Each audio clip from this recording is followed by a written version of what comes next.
Lesson 3. Becoming a Motivational Leader. Methods of Motivation. Leaders fill many different positions and perform widely diverse functions. But one primary goal of leadership is the same for all: to help people become self-motivated to use their skills and efforts to achieve the goals of the organization. The operative word in that sentence is self-motivated. The attention given to motivation is not new. Since the first recorded history, leaders have attempted to discover new ways to attract the willing cooperation of others. Records of their attempts, along with accounts of their successes and failures, have filled countless volumes. But all of the different methods discovered can be sorted into three basic categories: fear motivation, incentive motivation, and attitude motivation. 1. Motivation through fear. The oldest method of motivation is fear. In primitive society, the strongest person usually became the ruler. Physical strength was originally the source of power. Weaker members of the group followed orders because they feared the physical punishment that was sure to result from refusal to conform. As society became more organized, other forms of power came into play. Social, economic, and political pressures forced obedience. Even today, the attempt persists to use fear to motivate people to behave in desired ways. Families and schools try to control children with the threat of punishment, either actual physical punishment or withholding privileges. The threat of punishment is the basis of our criminal justice system. Fear is even used in the business world. Rules and policies threaten various sanctions for undesirable behavior, all the way from a memo of reprimand to denial of increased pay to outright dismissal. 2. Motivation through incentive. Although fear is often a powerful motivator, many would-be leaders who lack the physical or personal power to demand obedience look for other methods of producing the cooperation they want. They realize that every behavior is the result of a desire to gain a benefit or to avoid a loss. Since they lack the power to enforce a threatened loss, they offer an incentive, the promise of some gain or benefit to those who comply. Incentive motivation is generally regarded as a less primitive strategy than fear. Families and schools use the promise of rewards to coax children to perform. Organizations offer people awards, prizes, and privileges for certain achievements. 3. Motivation through attitude. The master method of motivation is attitude. When people are willing to perform because they believe that a particular course of action is right and beneficial, they become self-motivated. It is then unnecessary for anyone else to motivate or manipulate them.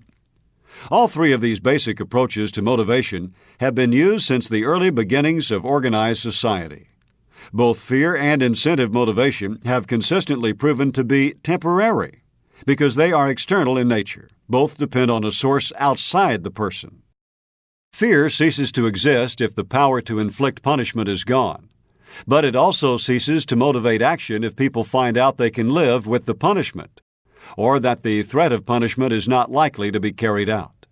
For example, a team member who is careless about following established procedures learns that the only punishment is an angry reprimand and thus decides it's easier to tune out the lecture than to follow the rules. Fear is successful as a motivator only if the pressure is constant and the power to punish is exercised. Incentive motivation certainly has distinct advantages over fear motivation, but it too has its drawbacks.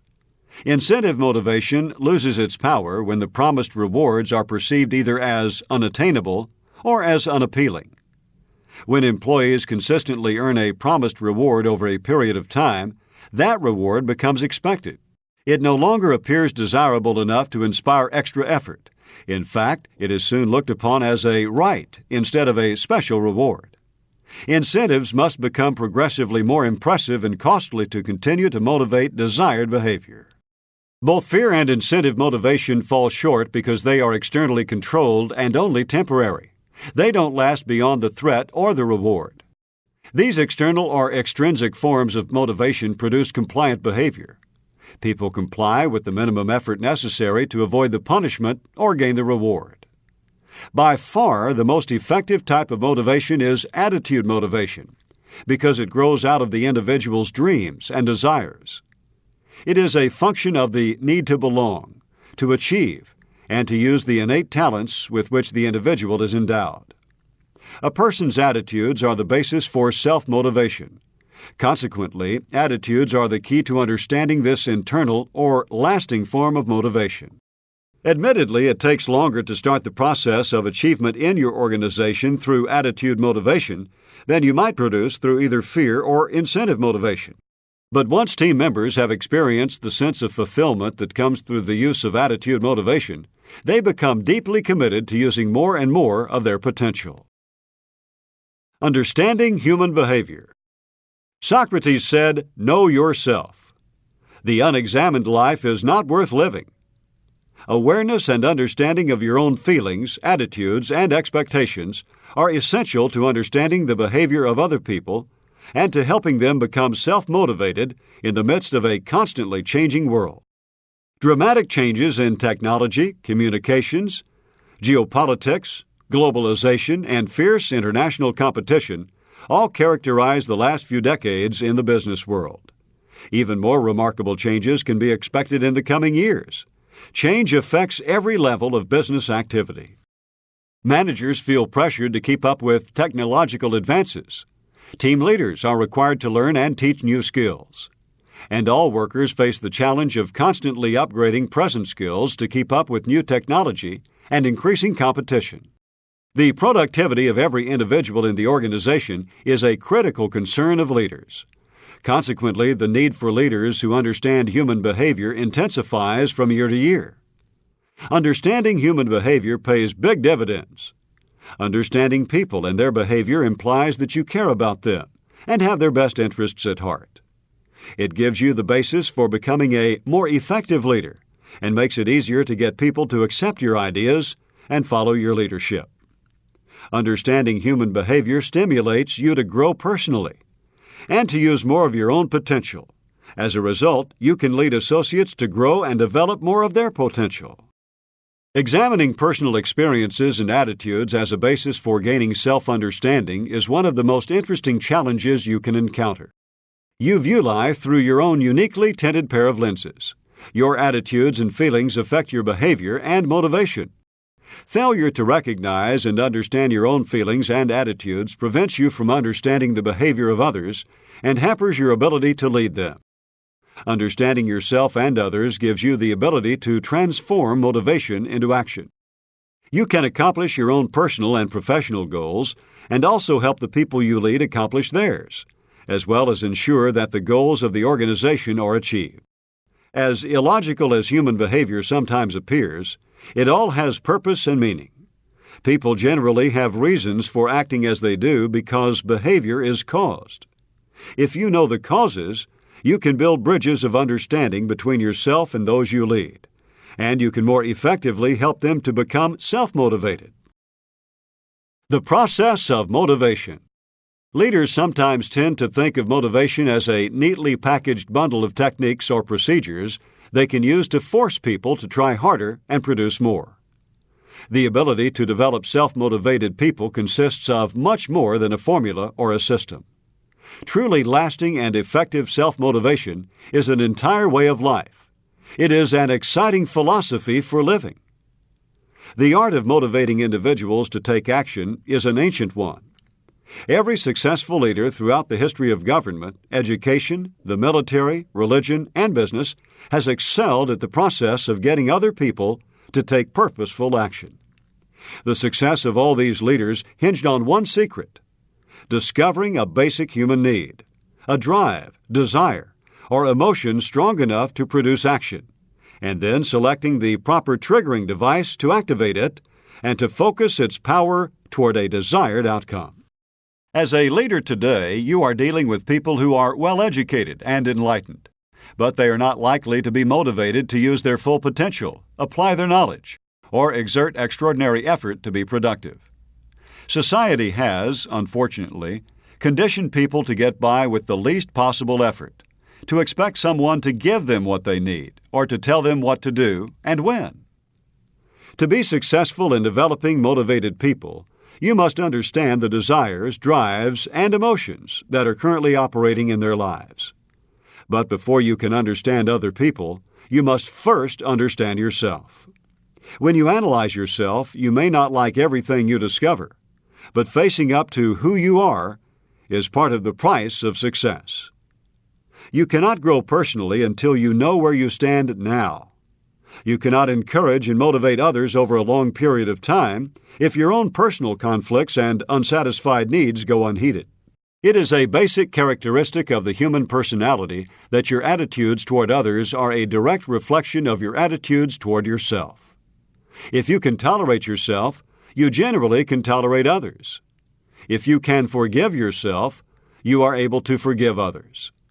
If you sabotage your own success through self-defeating attitudes and behaviors, you tend to exploit and manipulate others. Only when you know and like yourself can you find it possible to know and like others. Once you understand people in general, the next step is to recognize the relationship between yourself and those you lead. You must be able to sell yourself and your ideas. Motivational ideas depend on individual needs, desires, and emotions, and must be discussed with each team member separately. To sell the idea of self-motivation, you must know your team members personally.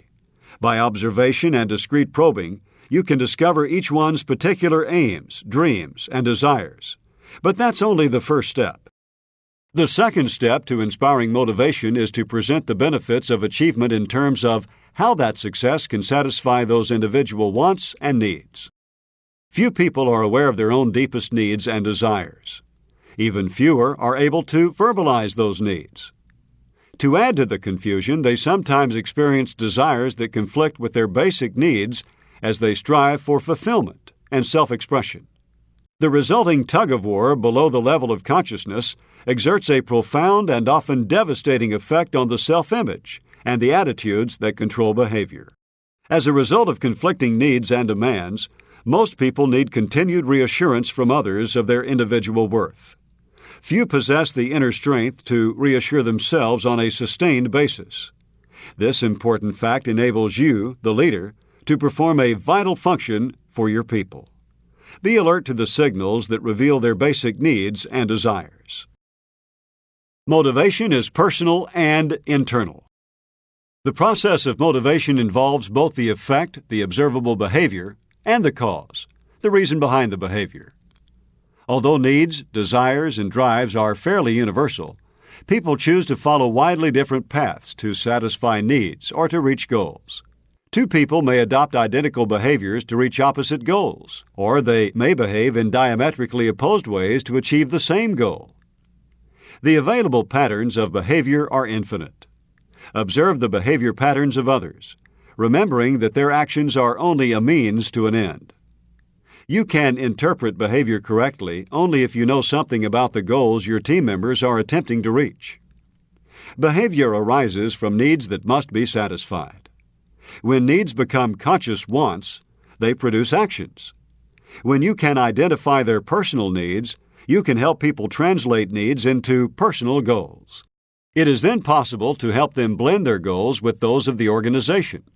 Consequently, both the organization and the individual benefit from purposeful activity. The basis for this blending of goals must be communicated clearly to team members. They must see how they can benefit personally by contributing to achievement of the organization's goals. When it becomes obvious that contributing to the attainment of organizational goals also directly affects the success of their individual goals, personal motivation is in operation. Although the two are often confused, motivation is not manipulation. No outside force can be applied to people to make them do what they otherwise would not choose to do. You may trick people into acting a certain way or set up a series of alternatives that leave no attractive options. But when you do that, you have created a type of negative motivation. Even then, however, people choose.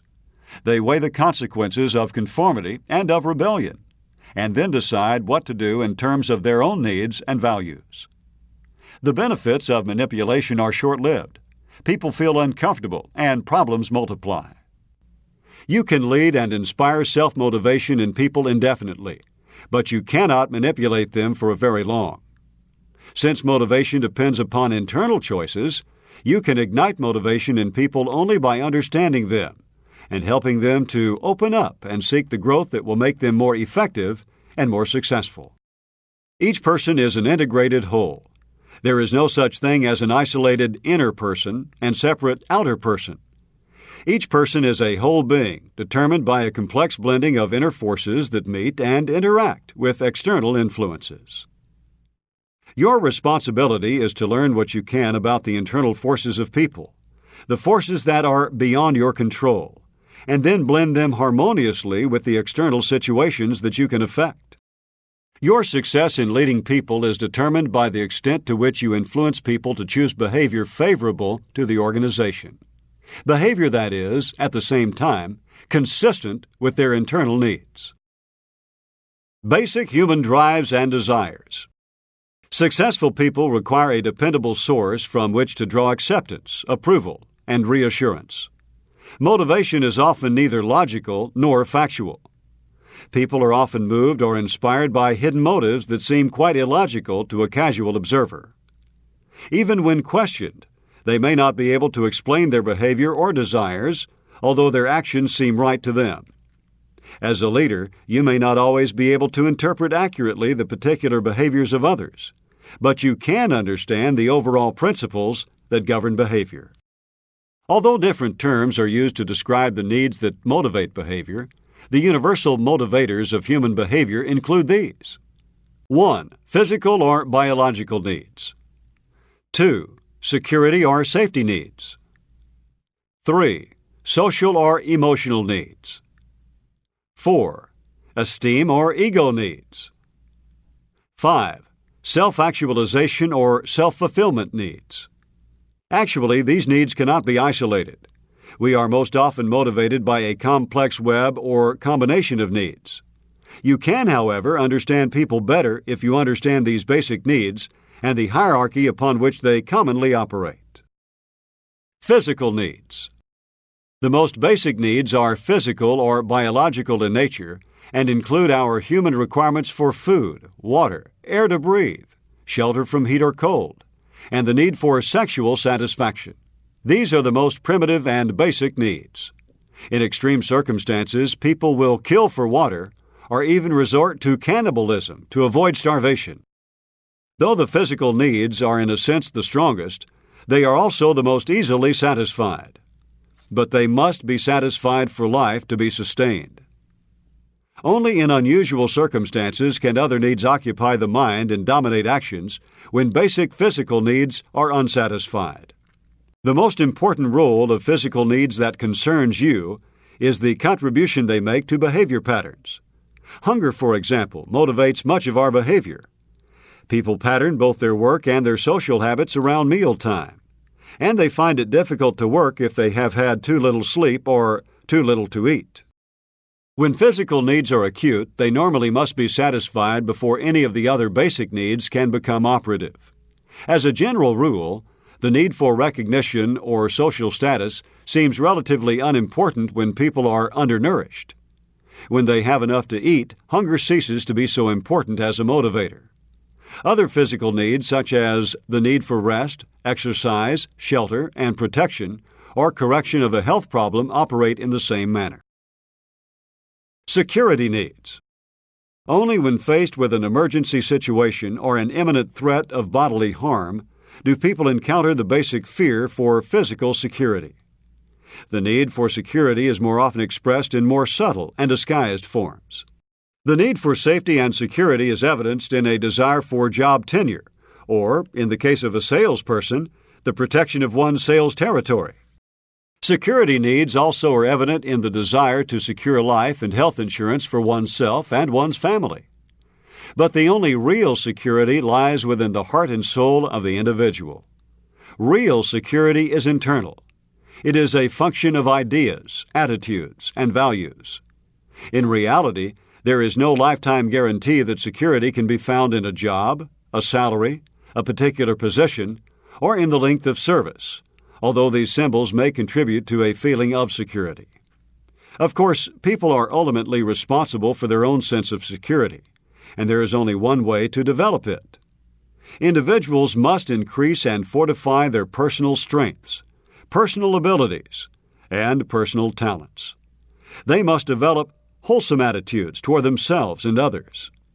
When people are motivated to use more of their potential, their sense of security is enhanced. You can lead people to achieve more, to grow, and to develop the untapped resources within themselves, and thus increase their feelings of security. When you lead people for whom security needs are the prime motivator, point out to them on every possible occasion how they can develop additional security.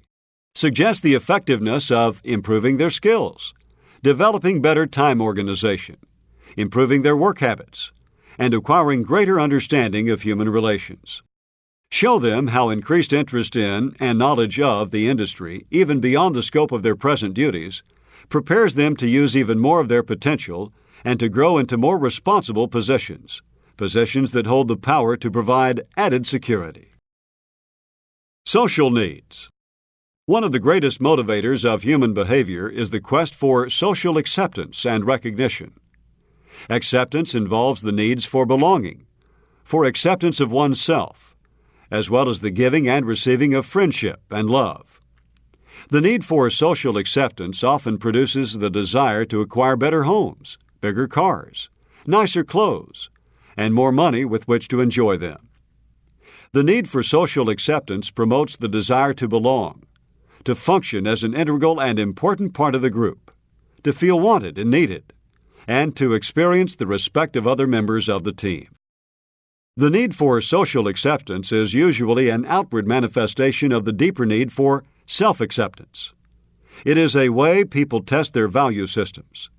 If other people accept them and their behavior, that acceptance proves to them that their value system is adequate. Acceptance by others makes self-acceptance comfortable. When a leader thwarts the need for belonging in any way, people immediately become resistant and uncooperative, and the resulting behavior defeats the organization's goals. Employ the powerful force of acceptance to generate motivation.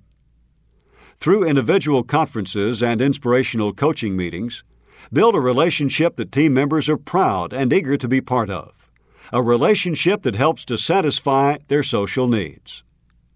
You will quickly note that money alone, and the material things money can buy, seldom serves as a complete answer to the satisfaction of social needs, because once a need is satisfied, it ceases to operate as a motivational factor. The need either becomes greater, involving a higher level of achievement, or a new need supplants it. Self-esteem needs. Self-esteem or ego needs are essentially the need for self-respect. They include the desire of people to feel pride in what they do and pride in the results they accomplish. Ego needs are not satisfied if any acclaim or recognition received is viewed as undeserved. Many successful business people bring their children into the business and elevate them to high positions, only to discover that they seem ungrateful or disinterested in the opportunities given them. This often occurs because young people lose their self-respect when they feel that their high positions were unearned. You never help people by doing for them what they can and should do for themselves. Ego needs are satisfied only when people find something to do in life that challenges them, tests their abilities, and brings out the best in them. Your own attitude toward yourself and your profession does more to create a favorable climate for the fulfillment of ego needs in your people than the example set by almost anyone else. Self-fulfillment needs. Self-fulfillment needs constitute a search by individuals for continuous growth, for the progressive realization of goals, and for their work and life to have meaning and purpose. People want to be more creative and successful in both their professional and personal lives.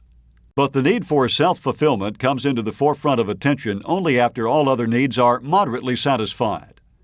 Self-fulfillment cannot find optimal expression while people are hungry, fearful for their safety, or feeling rejected by themselves or others. As a consequence, people often struggle with the fact that satisfying other basic needs generally dilutes and diverts their energies away from achieving self-fulfillment. The most successful people are those who have found satisfaction in all of the stronger but lower human needs and are free to give more time and attention to their needs for self-fulfillment. When you discover people who are primarily motivated by the need for self-fulfillment, mark them well. They have the makings of champions. The key to their development lies in helping them set progressively higher goals. Encourage them to strive against their own past records for the satisfaction of surpassing their best prior efforts. Motivation in the 21st century. The world continues to change and evolve from an agricultural society to an industrial society, and now to a service-based and information society. In a world economy based on intangibles, people have become ever more important to the success of businesses.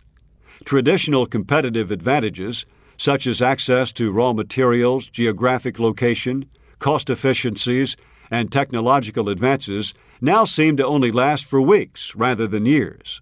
It is becoming easier and easier for competitors to catch up and match these advantages. People resources have become one of the last areas that can differentiate one organization from another. People truly have become an organization's greatest competitive asset. Your ability as a leader to develop and sustain self-motivated people is a critical determining factor of your organization's success or failure. Leaders are facing a great challenge today. Leaders and managers are finding that the methods of motivation that worked a few short years ago no longer have the same impact. As the world economy changes and people become more prosperous, the needs and desires that motivate them have also changed.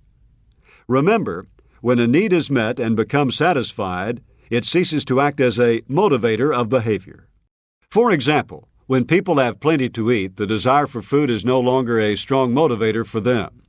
Study after study has shown a huge discrepancy between what leaders and managers think people want at work and what people really do want.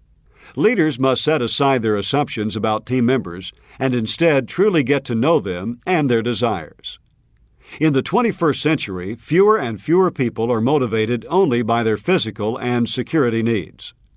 More and more people are looking to satisfy their higher level esteem and self-fulfillment needs. In a relatively fluid global marketplace with greater employment opportunities, team members will not put up with external and manipulative forms of motivation based on the threat of punishment or the lure of a material reward. People want more. People want to find purpose and meaning in their work, not just spend their days earning a living. People want to develop and use more of their potential, not just watch the clock and put in the minimum effort required. To become a truly motivational leader, it is imperative that you recognize the internal needs of your people. As a leader, it is your responsibility to help team members satisfy these needs and desires in your organization. If your team members can find respect, meaning, and purpose in their work, you will tap into their creativity, imagination, and the huge reservoir of untapped potential that most organizations never see. This is a competitive advantage that is virtually impossible to match or duplicate. Motivational leadership is truly the most effective and shortest route to high-performance results and organizational success. Providing opportunity and inspiring the fulfillment of basic human needs is the secret of success in motivating others. Herein lie the seeds of all great accomplishment, the foundation for all future progress. If you are sensitive to the needs of others, if you visualize the means for satisfying those needs and supply the vehicle for their accomplishment, you are destined for a great future. You will become the motivator of the motivated.